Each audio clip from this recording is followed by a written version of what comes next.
ಇಷ್ಟು ಗರಡಿಗಳಿದೆ, ಯಾವ ಗರಡಿಯಲ್ಲೂ ಕೋಟಿ ಚೆನ್ನಯ್ಯರು ಒಂದು ಗರಡಿಯಲ್ಲಿ ಇದ್ದ ಹಾಗೆ ಇನ್ನೊಂದು ಗರಡಿಯಲ್ಲಿ ಇರಲ್ಲ. ಕೋಟಿ ಚೆನ್ನಯ್ಯ ಮಾಡ್ಬೇಕಾದ್ರೂ ಹಾಗೆ. ಈಗ ಅವರಿಬ್ರು ಅವಳಿ ಜವಳಿ ಆದ್ರಿಂದ ಒಂದೇ ಮರದ ಇದ್ರಲ್ಲಿ ಮಾಡ್ಬೇಕು. ಒಂದೇ ಮರದಲ್ಲಿ ಆಗಬೇಕಾ? ಒಂದು ವೇಳೆ ಮಧ್ಯ ಸಿಗಿಬಹುದು ಮರವನ್ನ, ಆ ಕಡೆ ಕೋಟಿ ಈ ಕಡೆ ಚೆನ್ನಯ್ಯ ಮಾಡ್ಬೋದು. ಇಲ್ಲ ಆದ್ರೆ ಈಗಿನ ಕಾಲದಲ್ಲಿ ಮರ ಸಿಗುವುದಿಲ್ಲ ಅಂದ್ರೆ ಮೇಲಿನ ಅಂಶ ಕೋಟಿ, ಕೆಳಗಿನ ಅಂಶ ಚೆನ್ನಯ್ಯನ ಮಾಡ್ಬೋದು. ನಾನು ಮೆಕ್ಕಿಕಟ್ಟೆಯ ಮೂರ್ತಿಗಳ ಬಗ್ಗೆ ಒಂದು ಸ್ವಲ್ಪ ಇಂಟ್ರೆಸ್ಟ್ ಆಗಿ ನೋಡುವಾಗ, ಸೊ ಹಿಂದಿನವರು ಯಾವುದೋ ಒಂದು ಮೂರ್ತಿಯನ್ನ ಮಾಡಿಟ್ಟಿರ್ತಾರೆ. ಸೊ ನೀವು ಅದನ್ನ ನೋಡೋದು, ಹೊಸತನ್ನ ಕೆತ್ತುವಾಗ ನೀವು ಅದನ್ನ ನೋಡಿ ನೀವು ನಿಮ್ಮ ಮನಸ್ಸೊಳಗೆ ಹಾಕೊಂಡು ಅದನ್ನ ಮಾಡೋದು ಅಂತ. ಅಂದ್ರೆ ನಮ್ಮ ದೈವಗಳಲ್ಲಿ ಇದು ನಮ್ದು ಅವೈದಿಕ ಪದ್ಧತಿ ಅಂತಾರಲ್ಲ, ಶಾಸ್ತ್ರಗಳು ಹೆಚ್ಚಿಲ್ಲ. ಮುಂಚಿನ ವಿಗ್ರಹ ಹೇಗಿದೆ ಅದೇ ರೀತಿಯಲ್ಲಿ ಮಾಡುವಂಥದ್ದು. ಒಂದು ವೇಳೆ ರೆಫರೆನ್ಸ್ ಇಲ್ಲ ಆದ್ರೆ ನಿಮಗೆ ತಿಳಿದ ಮಟ್ಟಿಗೆ ಮಾಡುದು. ಅಂದ್ರೆ ಈಗ ನಮಗೆ ಫ್ಯಾಮಿಲಿ ಮುಖ ಚಿಕ್ಕು ಅಂತ ವಿಗ್ರಹ ಬಂದ್ರೆ, ಚಿಕ್ಕು ವಿಗ್ರಹ ನಮ್ಗೆ ಹೇಗಿರ್ತದೆ ಅಂತ ನಮ್ಗೆ ಮುಂಚಿತವಾಗಿ ಮುಂದೆ ಗೊತ್ತಿರುತ್ತೆ, ಮುಂಚೆ ಮಾಡಿದ್ದನ್ನ ನೋಡಿ ತಿಳಿದಿರ್ತದೆ. ಈಗ ಒಂದು ಪ್ಲೇಸಲ್ಲಿ ಒಂದು ದೈವ ಇದೆ ಅನ್ಕೊಳ್ಳಿ, ಚಿಕ್ಕು ವಿಗ್ರಹ ಇದೆ ಅನ್ಕೊಳ್ಳಿ, ಅಲ್ಲಿ ಈಗ ವಿಗ್ರಹ ಇಲ್ಲ, ಬರೀ ಈಗ ನಾವು ಹೊಸದಾಗಿ ರೆಡಿ ಮಾಡೋದಾದ್ರೆ ಯಾವ ರೂಪ ಬೇಕು ನಾವು ಆ ಥರದಲ್ಲಿ ಕೊಡ್ಬೋದು. ಹಾಗೆ ಮತ್ತೆ ಈಗ ಆಯಾ ತೆಗೆಯೋದು ಅದೆಲ್ಲ ಈ ಮಂತ್ರೋಕ್ತ ಇದರಿಂದ ಮಾಡೋದು, ರಾಮನ ಲಕ್ಷ್ಮಣ ವಿಗ್ರಹ ಎಲ್ಲ ಮಾಡ್ತಾರೆ, ಆ ರೀತಿಯಲ್ಲಿ ಪದ್ಧತಿ ನಮ್ಮ ದೈವಶಾಸ್ತ್ರದಲ್ಲಿ ಇಲ್ಲ. ಅದು ನಮಗೆ ಹೇಗೆ ಬರ್ತದೆ ನೀವು ಮಾಡಿಸ್ಕೊ ಅಂತ ಹೇಳುದು, ನಾವು ಮಾಡ್ತಾ ಹೋಗೋದು. ಮತ್ತೆ ಮಾರ್ಕಿಂಗ್ ಸ್ಕೆಚಿಂಗ್ ಎಲ್ಲ ಮಾಡ್ಕೊಳ್ಳೋದಿಲ್ಲ, ರೆಫರೆನ್ಸ್ ಹೀಗೆ ಬರ್ತದೆ ಹಾಗೆ ಬರ್ತದೆ ಏನೂ ಇಲ್ಲ. ನಾವು ಆ ಪ್ಲೇಸಲ್ಲಿ ಹೋದಾಗ ನಿಮ್ಗೆ ಯಾವ ರೀತಿಯಲ್ಲಿ ಬೇಕು ಎಲ್ಲ. ಈಗ ಇಷ್ಟು ಗರಡಿಗಳಿದೆ, ಯಾವ ಗರಡಿಯಲ್ಲೂ ಕೋಟಿ ಚೆನ್ನಯ್ಯರು ಒಂದು ಗರಡಿಯಲ್ಲಿ ಇದ್ದ ಹಾಗೆ ಇನ್ನೊಂದು ಗರಡಿಯಲ್ಲಿ ಇರಲ್ಲ. ಓಕೆ, ಯಾಕೆಂತ ಹೇಳಿದ್ರೆ ಈಗ ದೇವರ ವಿಗ್ರಹಗಳಾದ್ರೂ ಕೂಡ ಒಂದು ಸೂತ್ರ ಇದೆ ಅದಕ್ಕೆ. ಹೌದು, ಮಂತ್ರಗಳಿದೆ ಇಲ್ಲಿ. ಈಗ ನಮ್ಮಲ್ಲಿ ಹಾಗೆ ಮಂತ್ರಗಳು ಇಲ್ಲ. ಅಂದ್ರೆ ಈಗ ಕೆಲವು ರಾಮನ ವಿಗ್ರಹ ಎಲ್ಲ ಮಾಡ್ಬೇಕಾದ್ರೆ ಕೆಲವು ಮಂತ್ರಗಳನ್ನೆಲ್ಲ ಹೇಳಿ ಹೊಗಳಿಕೆ ಎಲ್ಲ ನೀಡುವಂಥದ್ದು ಅದೆಲ್ಲ ಇದೆ. ನಮ್ಮ ದೈವಗಳ ವಿಗ್ರಹ ಮಾಡ್ಬೇಕಾದ್ರೆ ಆ ಪದ್ಧತಿ ಇಲ್ಲ ಸರ್. ಆದ್ರೆ ನನಗೆ ಒಂದಂತೂ ಇದು ಕೂಡ ಮೌಖಿಕವೇ. ಸೊ ಮೌಖಿಕ ಅಂದ್ರೆ ಹೇಗಂದ್ರೆ ಈಗ ನೋಡಿ, ಆ ಕೋಲ ಕಟ್ಟುವವರು ಅಥವಾ ದೈವ ನರ್ತಕರು ಹೇಗೆ ಪಾರ್ಧನವನ್ನ ಒಬ್ರಿಂದ ಒಬ್ರು ತಲೆಮಾರು ಪ್ರಕಾರ ಟ್ರಾನ್ಸ್ಫರ್ ಆಗುತ್ತೋ, ಅದೇ ರೀತಿ ನಿಮ್ಮಲ್ಲಿ ಆ ಕೋಟಿ ಚೆನ್ನಯ್ಯ ಶಕ್ತಿಗಳು ಅಂತ ಹೇಳಿದ್ರೆ ಈ ರೀತಿ ಇರ್ತವೆ ಅಂತ ನೀವು ತಂದೆ ಅಥವಾ ಅಜ್ಜ ಹೇಳಿದನ್ನ ಕೇಳಿ ಅಥವಾ ಮಾಡುದನ್ನ ನೋಡಿ ಕಲಿತಾ ಬರ್ತೀರಿ, ನೀವು ಮುಂದಿನವರಿಗೂ ವರ್ಗಾಯಿಸ್ತೀರಿ. ಸೊ ಇಂತಹ ದೈವಕ್ಕೆ ಇಂತಹ ಶಕ್ತಿಗೆ ಇಂತಹ ಆಭರಣ, ಇಂತಹ ಶಕ್ತಿದ್ದು ಇಂತಹ ಬಣ್ಣ, ಸೊ ಅದೇ ನೀವು ಮುಂದುವರಿಸ್ತಾ ಹೋಗುದು. ಈಗ ಕೋಟಿ ಚೆನ್ನಯ್ಯ ಮಾಡ್ಬೇಕಾದ್ರೂ ಹಾಗೆ. ಈಗ ಅವರಿಬ್ರು ಅವಳಿ ಜವಳಿ ಆದ್ರಿಂದ ಒಂದೇ ಮರದ ಇದ್ರಲ್ಲಿ ಮಾಡ್ಬೇಕು. ಒಂದೇ ಮರದಲ್ಲಿ ಆಗಬೇಕಾ? ಒಂದು ವೇಳೆ ಮಧ್ಯ ಸಿಗಿಬಹುದು ಮರವನ್ನ, ಆ ಕಡೆ ಕೋಟಿ ಈ ಕಡೆ ಚೆನ್ನಯ್ಯ ಮಾಡ್ಬೋದು. ಇಲ್ಲ ಆದ್ರೆ ಈಗಿನ ಕಾಲದಲ್ಲಿ ಮರ ಸಿಗುವುದಿಲ್ಲ ಅಂದ್ರೆ ಮೇಲಿನ ಅಂಶ ಕೋಟಿ, ಕೆಳಗಿನ ಅಂಶ ಚೆನ್ನಯ್ಯನ ಮಾಡ್ಬೋದು. ಈ ರೀತಿಯೂ ಕೂಡ ಈ ಕೋಟಿ ಚೆನ್ನಯ್ಯರನ್ನು ಮಾಡುವಾಗ ಈ ರೀತಿ ಒಂದು ಅನುಸರಿಸ್ತೀರಲ್ವಾ? ಮತ್ತೆ ಕ್ಯಾದ್ಗಿ ಬರ್ತದೆ ಕೋಟಿ ಚೆನ್ನಯ್ಯರಿಗೆ, ಮುಂಡಸ್ ಬರುವುದಿಲ್ಲ, ಇದು ಬರುವುದಿಲ್ಲ, ಇದನ್ನ ಕ್ಯಾದ್ಗಿ ಅಂತ ಹೇಳೋದು. ಕ್ಯಾದ್ಗಿ ಅಂತ ಹೇಳ್ತಾರೆ. ಮತ್ತೆ ಇದು ದರ್ಶನದ ಶೈಲಿ. ಇದು ಕೋಟಿ ಚೆನ್ನಯ್ಯರು ದರ್ಶನದಲ್ಲಿ ಆಳ್ದಾಗ ಹೀಗೆ ಯುದ್ಧಕ್ಕೆ ಹೋಗುವಂತ ರೀತಿಯಲ್ಲಿ. ಮತ್ತೆ ಕೋಟಿ ಚೆನ್ನಯ್ಯರಿಗೆ ಕೆಲವು ಗರಡಿಯಲ್ಲಿ ಹೆಚ್ಚಾಗಿ ಎಡಗಾಲು ಮುಂದೆ ಬಲಗಾಲು ಹಿಂದೆ ಬರ್ತದೆ. ಅದು ಸಹ ಸಣ್ಣ ಸಣ್ಣ ಇದು ಸೂಕ್ಷ್ಮತೆ. ಮತ್ತೆ ಗಡ್ಡ ಬರುವುದಿಲ್ಲ. ಆದ್ರೆ ಇಲ್ಲಿ ಮಾತ್ರ ಸಮ. ಅಂದ್ರೆ ಮುಂಚಿನವರು ಮಾಡಿರುವಂತ, ಅಂದ್ರೆ ಅದು ಮರದ ಇದು ಒಂದೇ ಮರದಲ್ಲಿ ಸಿಗ್ದಿ ಮಾಡಿರುವಂತ ವಿಗ್ರಹ ಇರ್ಬೋದು. ಅಂದ್ರೆ ಜಾಸ್ತಿ ತೋರ ಇಲ್ಲ, ಅವಾಗ ಅವರಿಗೆ ಬೇಕಾದ ಹಾಗೆ ಇದು ಮಾಡ್ಕೊಂಡಿದ್ದಾರೆ ಅಷ್ಟೇ. ಅಂದ್ರೆ ಎಲ್ಲ ಗರಡಿಯಲ್ಲಿ ಹೇಳಿದ್ನಲ್ಲ, ಸಮ ಎಲ್ಲ ಒಂದೇ ರೀತಿ ಇರುವುದಿಲ್ಲ, ವ್ಯತ್ಯಾಸಗಳು ಇದ್ದೇ ಇರ್ತದೆ. ಆ ಕ್ಷೇತ್ರಕ್ಕೆ ಡಿಪೆಂಡ್ ಆಗಿರುತ್ತೆ ಅಷ್ಟೇ. ಓಕೆ, ಆ ಒಂದು ಗುಡಿಗಾರರು ಯಾವ ರೀತಿಯಾಗಿ ಮಾಡಿದ್ರು ಅಥವಾ ದೈವ ಶಕ್ತಿ ಯಾವ ರೀತಿ ಮಾಡಿಸ್ಕೊಳ್ಳಿತೋ ಆ ರೀತಿ. ಯಾಕಂದ್ರೆ ಅದಕ್ಕೊಂದು ಆಯಾ ಅಂತ ಇಲ್ಲ, ಒಂದು ಸೂತ್ರ ಅಂತ ಇಲ್ಲ, ಒಂದು ಮಂತ್ರ ಅಂತ ಇಲ್ಲ. ಮತ್ತೆ ಈಗ ಕುರ್ಕಲ್ ಗರಡಿಯಲ್ಲಿ ನಮ್ಮ ತಂದೆಯವರು ಫಸ್ಟ್ ಕೋಟಿ ಚೆನ್ನಯ್ಯ ಮಾಡಿರೋದು, ಅವರು ಫಸ್ಟ್ ಮಾಡಿರೋದು. ನಾನು ಎರುಕೋಣೆ ಗರಡಿಯಲ್ಲಿ ಫಸ್ಟ್ ಕೋಟಿ ಚೆನ್ನಯ್ಯ ಮಾಡಿರೋದು. ಕುರ್ಕಲ್ ಗರಡಿಯಲ್ಲಿ ಒಂದು ಸೈಡ್ ಈ ಕಡೆ ತಿರ್ಕೊಂಡಿರೋ ವಿಗ್ರಹ, ಅದು ಸಹ ಇಡೀ ದಕ್ಷಿಣ ಕನ್ನಡದಲ್ಲಿ ಎತ್ತರವಾದ ವಿಗ್ರಹ ಅದೇ ಇನ್ನೂವರೆಗೂ ಕೋಟಿ ಚೆನ್ನಯ್ಯರಲ್ಲಿ. ಅಷ್ಟು ದೊಡ್ಡ ವಿಗ್ರಹ ಮತ್ತೆಲ್ಲೂ ಇಲ್ಲ. ಹೌದು, ಅವರು ಫಸ್ಟ್ ಮಾಡಿರೋ ವಿಗ್ರಹವೇ ಅದು. ಮುಂಚೆದು ಹಾಗೆ ಇತ್ತು, ಮುಂಚೆದು ಉದ್ದ ಆಗಿ ಒಳ್ಳೆ ದೊಡ್ಡ ವಿಗ್ರಹನೇ ಇದ್ದಿತ್ತಂತೆ ಮುಂಚೆ. ಅದೇ ರೀತಿಯಲ್ಲಿ ನೋಡಿ ಮಾಡಿದ್ದಾರೆ. ಆ ಗರಡಿಯಲ್ಲಿ ಮಾಡಿದ ಮೂರ್ತಿ ನಂತರ ನಮ್ಮ ತಂದೆಯವರು ಒಂದೇ ವರ್ಷದಲ್ಲಿ 5 ಗರಡಿ ಕೆಲಸ ಮಾಡಿದ್ದಾರೆ. ಕಾಪು ಗರಡಿ, ಪಕ್ಕಿಬೆಟ್ಟು ಗರಡಿ, ಈ ಗರಡಿ ಸಹ ಅದೇ ಅಲ್ಲೇ ಬಂದಿದ್ದು, ಅಲ್ಲಿ ನೋಡಿ ಸಹ ಬಂದಿದ್ದೇವರು.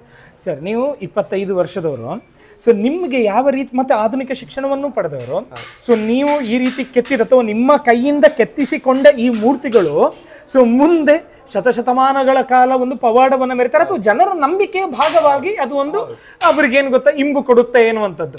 ಅದರ ಒಂದು ಭಾಗವಾಗುವ ನೀವುಗಳು ಸೊ ಅದು ಮನಸ್ಸಲ್ಲಿ ಯಾವ ರೀತಿಯಾದಂತಹ ತೃಪ್ತಿ ಅಥವಾ ಯಾವ ರೀತಿ ಭಕ್ತಿಯನ್ನು ಅದೇ ಈಗ ಈ ವಿಗ್ರಹಗಳನ್ನೆಲ್ಲ ಬಿಟ್ಕೊಡ್ಬೇಕಾದ್ರೆ ನಮ್ಗೆ ಒಂಥರ ಅಯ್ಯೋ ಇಷ್ಟು ದಿನ ನಮ್ಮಲ್ಲೇ ಇತ್ತಲ್ಲ, ಈಗ ನಾವು ಬಿಟ್ಕೊಡ್ತಾ ಇದ್ದೇವಲ್ಲ ಅಂತ ಒಂದು ಭಾವನೆ ಬರ್ತದೆ.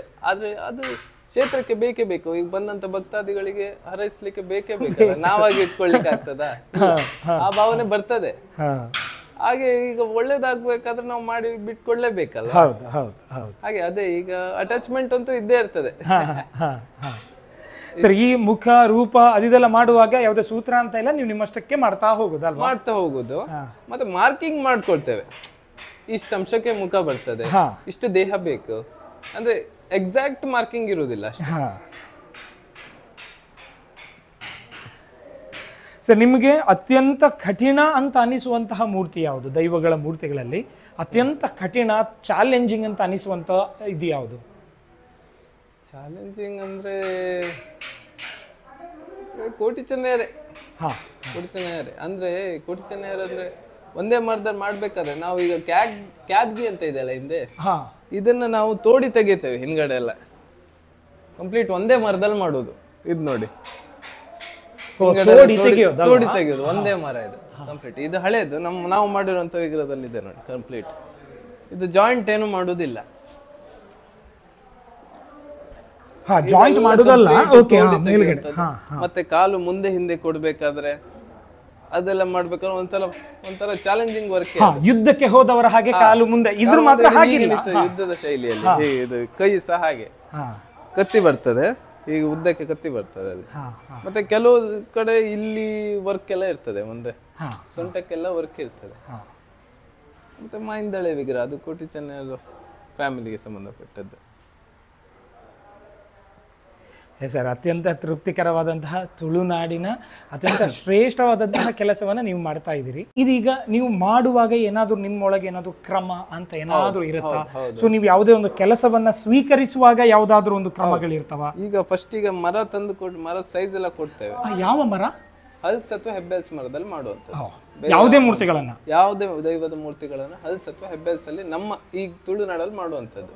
ಅಂದ್ರೆ ಉಡುಪಿ, ಕುಂದಾಪುರ, ಮಂಗಳೂರು ಈ ಕಡೆ ಜಾಗದಲ್ಲಿ. ಆ ಕಡೆ ಭಟ್ಕಳದ ಆ ಕಡೆ ವಾಟೆ ಮರದಲ್ಲಿ ಮಾಡ್ತಾರೆ, ಅಲ್ಲೂ ಸಹ ಮಾಡಿ ಬಂದಿದ್ದೇವೆ. ಒಂದು ಅನಿಲ್ ಗೌಡ್ ಅಂತ ಒಂದು ಕ್ಷೇತ್ರದಲ್ಲಿ ಮಾಡಿ ಬಂದ, ಮಹಾಸತಿ ಅಂತ ಒಂದು 5 ವಿಗ್ರಹ ಮಾಡಿ ಬಂದಿದೆ, ಅಲ್ಲೂ ಸಹ ಕೆಲಸ ಮಾಡಿದ್ವಿ. ಹಾಗೆ ಈಗ ಹಲ್ಸ್ ಮತ್ತೆ ಹೆಬ್ಬೆಲ್ಸ್ ವಿಗ್ರಹ ಮರದಲ್ಲಿ ಮಾತ್ರ ಮಾಡುವಂಥದ್ದು. ಓಕೆ, ಅದು ಈಗ ನಿಮ್ಗೆ ಯಾವ್ದೊಂದು ಕೆಲಸ ಬಂತು, ಯಾವ ರೀತಿಯಾಗಿ ಮತ್ತೆ ಮುಂದುವರಿತೀರಿ? ಅದಂದ್ರೆ ಈಗ ಫಸ್ಟ್ ಈಗ ಮರ ನಮ್ಗೆ ನಾವು ಹೇಳಿದ ಸೈಜ್ ಅಲ್ಲಿ ತಂದು ಕೊಟ್ರೆ ಅದಕ್ಕೊಂದು ಮುಹೂರ್ತ ಮಾಡುದಂತ ಇರ್ತದೆ. ಈಗ ಹಾಲು ಹಂಪಲ ದೈವ ಆಗಿದ್ರೆ ಒಂದು ಕಾಯಿ ಒಡೆದು ಇದ್ರ ಲೆಕ್ಕದಲ್ಲಿ ಮಾಡುವಂಥದ್ದು. ಈಗ ರಕ್ತಹಾರಿ ದೈವಗಳಿಗೆ ಕೋಳಿ ಕೊಯ್ಯುವಂಥ ಪದ್ಧತಿ ಸಹ ಇದೆ. ಅಂದ್ರೆ ಈಗ ಹೆಚ್ಚಾಗಿ ಈಗ ಮಾಡುವುದಿಲ್ಲ, ಅದು ಮುಂಚೆ ಇದ್ದಿತ್ತು. ಕೋಳಿ ಕೊಯ್ಯುವಂಥ ಪದ್ಧತಿ ಎಲ್ಲ ಇದೆ. ಹಾರ ಹಂಪಲ ತಗೊಳ್ಳುವಂಥ ದೈವ ಆದ್ರೆ, ಹಾಲು ಹಂಪಲು ದೈವ ಆದ್ರೆ ಕಾಯಿ ಒಡೆದು ಒಂದು ಕ್ರಮ ಮಾಡಿ ಹುಳಿಯಿಂದ ಒಂದು ಕಚ್ಚು ಹಾಕುವಂಥದ್ದು. ಕಚ್ಚು ಹಾಕಿ ಒಳ್ಳೆ ದಿನ ನೋಡಿ ಕಚ್ಚು ಹಾಕಿ ಅವತ್ತಿಂದ ನಾವು ಕೆಲಸ ಸ್ಟಾರ್ಟ್ ಮಾಡ್ತೇವೆ ಅಂತ ಅವಾಗ ನಮ್ಮಲ್ಲಿ ನಾವು ತಗೊಳ್ಳುವಂಥದ್ದು ವಿಗ್ರಹ.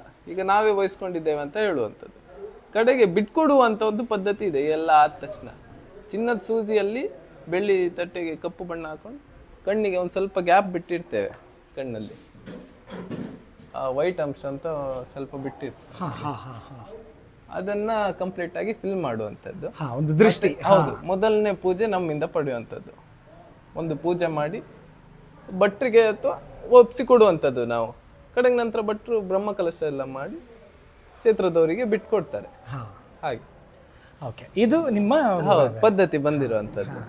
ಮಂತ್ರ ಮೊದಲಿಗೆ ಗಣಪತಿ ಪೂಜೆ ಮಾಡಿ ವಿಘ್ನ ಬರ್ದಿದ್ದಂತೆ ಕಾಪಾಡುವಂತ ಕೇಳ್ಕೊಂಡು ಇದು ಮಾಡುವಂಥದ್ದು. ಹೌದು ಸರ್, ಅಂದಾಜು ಈಗ ನೀವು ಒಂದೀಗ ಮಾಡಿದ ಈಗ ಹಿಂದಿನದ್ರಲ್ಲಿ ಪೇಂಟ್ ಎಲ್ಲ ಇರ್ತಾ ಇರಲಿಲ್ಲ ಅಲ್ವಾ? ಹಳೆಯ ಮೂರ್ತಿಗಳಲ್ಲಿ ಪೇಂಟ್ ಎಲ್ಲ ಬರ್ತಾ ಇರಲಿಲ್ಲ. ಸೊ ಈಗ ಮತ್ತೆ ಪೇಂಟ್ಗಳು ಸಾಧಾರಣ ನನ್ನ ಪ್ರಕಾರ 20-30 ವರ್ಷಗಳ ಈಚೆಗೆ ಪೇಂಟ್ ಅಂತ ಬಂದದ್ದು.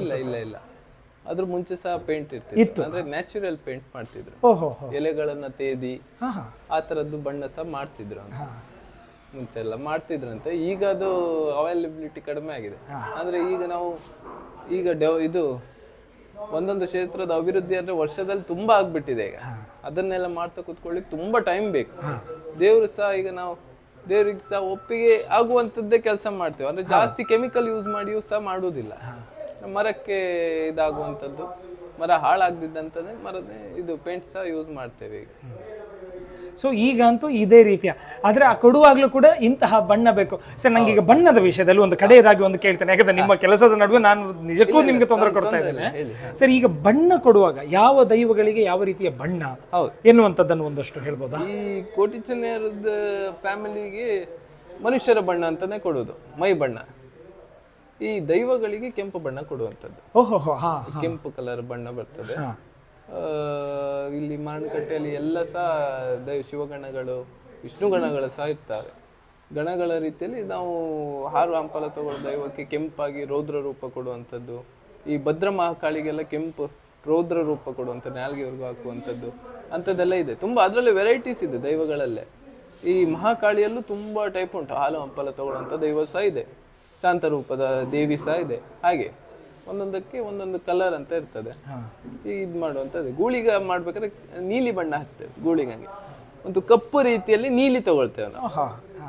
ಮತ್ತೆ ಉಗ್ರರು ಹುಬ್ಬನ್ನೆಲ್ಲ ಏರಿಸಿ ಒಂದ್ ಸ್ವಲ್ಪ ಉಗ್ರತೆಯನ್ನು ಕೊಟ್ಟು ಕ್ವಾರೆಲ್ಲನ್ನೆಲ್ಲ ಕೊಟ್ಟು ಒಂಥರ ಇದು ಮಾಡ್ತೇವೆ.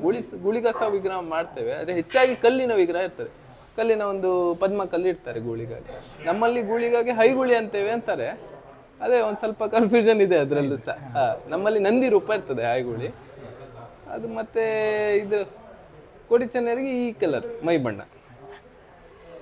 ನಿಜಕ್ಕೂ ಕೂಡ ಒಂದು ಅಪರೂಪದ ಕಲೆ, ಅದು ಕೂಡ ವಂಶ ಪಾರಂಪರ್ಯದ ಕಲೆಯನ್ನ ನೀವೊಂದು ಮುಂದುವರಿಸ್ತಾ ಇರೋದು ನಿಜಕ್ಕೂ ನಮಗೆಲ್ಲರಿಗೂ ಸ್ಫೂರ್ತಿ ಅಂತ ಹೇಳ್ತಾ ನಮಸ್ಕಾರ. Okay, thank you.